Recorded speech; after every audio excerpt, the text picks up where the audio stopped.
Hi guys, it's Kelly Lativola here and I'm back with another video for W+9. Today we are going to be talking about freehand watercolor florals. So I have a couple of sets here I'm going to use to help me out. This is the He Is Risen stamp set.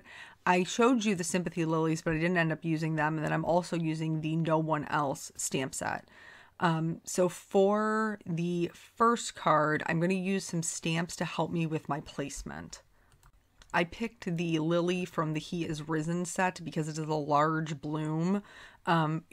This set is an Easter set, but I actually love this lily and I totally plan on using it in the future. But right now I'm just using it to help me out because I have a hard time, apparently holding on to my cardstock, but I do have a hard time kind of with floral arrangements.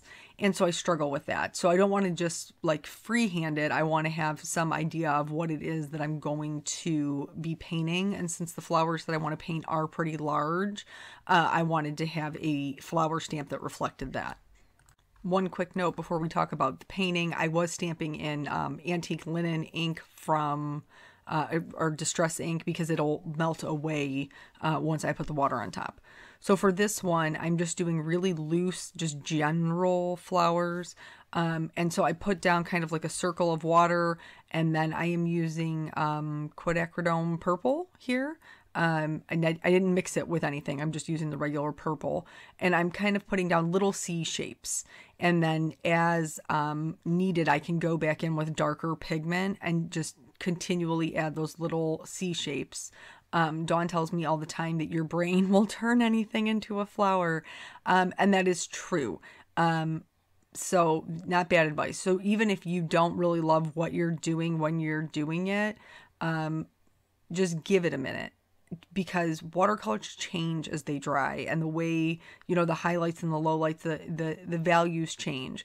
So here I wanted to put in a little bit of Quin Rose in there just to have some differentiation in the color. And then I'm going to move on to the next flower. So for this one, instead of just putting like one circle, I completely filled in the circle. So this is more of a wet on wet technique. And I decided to do like a pinky peach color. This is the quinacridone gold mixed with the rose color. That's how I got this orange. And I'm kind of doing the same thing. I'm just doing those C shapes. I'm not completely filling it in. I want those white breaks. Those white breaks are going to act as my highlights.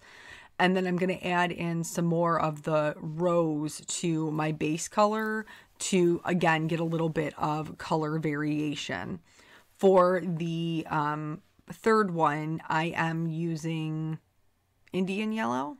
I think it's Indian yellow. And then I'm going to do the shading with the quinacridone gold. But here I actually did a wet on dry technique. So I didn't put down any water at all. I started with my little teeny tiny C shapes. And then I'm going to go back in with a damp paintbrush and kind of blend those out. This was actually the one I liked the least. The one I liked the best actually was the combination one, which was what the first one I did, where I just did the circle of water and then the C shapes. I just felt like this one here was maybe a little bit messier. And that could also be because I used the yellow. And so because it's yellow on, you know, white cardstock, which by the way, I'm working on Canson Aquarelle watercolor paper. But I don't know if it's just because there wasn't enough, I guess, contrast for me, maybe with the yellow one, that I didn't really love it. I'm going to very, very generally paint in some leaf shapes. I'm using a mixture of sap green and ultramarine turquoise to do this. I'm not really being terribly careful about the shading. I just want some darker and lighter values.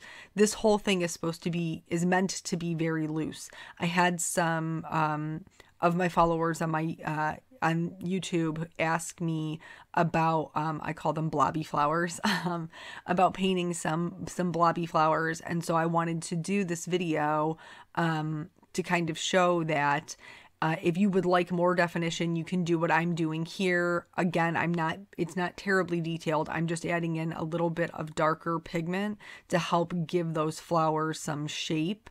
And for the peach and the yellow, I think it really did need it for me. But I struggle with loose watercolors. I'm very controlled. I want all the details. But that doesn't mean that it's not pretty this way. And so for this one, I'm not going to use a stamp. I'm just going to freehand them. And here's how I guess I have found the best way that I like to do it. I'm going for a wreath shape. I put down a couple of blobs of color. That's it, guys. You saw it. They were blobs. I'm going to rinse off my brush. I'm going to pick up clean water and I'm going to draw a circle around them. This is going to give them very organic edges. I won't really have any control over the shape that it makes. And I like that. Like, yes, I could go back in and be finicky and pull out color here, add color there, or whatever, but I'm not going to do that. I added just a drop of that Indian yellow to the centers, again, looking for that color differentiation. And now I'm just going to draw in some leaves. And basically all I'm doing is just kind of I'm picking up the color. This is sap green. And all I'm really doing is 2 rounded shapes. So one's going to be round to the left and one's going to be round to the right, and then I'm meeting them in the middle. That's how I'm doing the leaves. The other way you can do it, especially with a brush like this is a number 8 round brush, is that you can set your brush on the paper at its point and then press it down toward the back, and it will actually make its own leaf shape just because of how the bristles are formed. So I wanted to add in a couple of other little branches. Again, this isn't anything that's, super fancy. They're very loose, not a lot of control here. But I think it was a good exercise for me to see that things still can be very pretty, even when you kind of let it go. So on those longer leaf shapes, I wanted to kind of create a secondary flower. So I've picked up some of the yellow and I'm really just doing a bunch of little dots, and that's going to create the look of a flower without me really having to do any work. I'm going to add just a teeny tiny little bit of shading to some of the leaves here. And as I'm going, this is one of the things to keep in mind when you're painting something yourself. As I'm going, I'm constantly reevaluating what's going on, whether or not I like the colors, whether or not I like the shape of the wreath. Sometimes I needed to add in other leaves or other flowers to balance it out. In order to pull my little blobs together, I'm going to do that same kind of C shape that I did before and almost create like little mini roses. But again, not being terribly careful, you don't need to be. Your brain's kind of going to fill that in. I wanted there to be a little bit more pink. I felt like it got very heavy with the green. So I went in and just did like general little, almost like tulip shapes, just to kind of fill those in. Now these sentiments from the No One Else stamp set, I love them. I think this is maybe the second or third video I've done with them. I think they're awesome, first of all, because I just like the sentiments. I like what they say, but I think that they're really different in their layout, and I love sentiments that are large enough to carry a whole card, and these definitely are. So these are, larger sentiments like this are great to have if you're going to do something like, paint your own florals, because it gives it some structure. Just because of the difference between the hard and soft edges. So you have these very loose, very soft watercolor florals in the background, and then this bold sentiment, and the contrast of them works really, really nicely. So I used black W+9 dye ink to stamp these, and I did have to stamp them twice because I'm working on watercolor paper. And then that's actually it. That's all I did. Those are both of the cards, and I really love the way they came out. So I hope that you're inspired to kind of give this a try for yourself.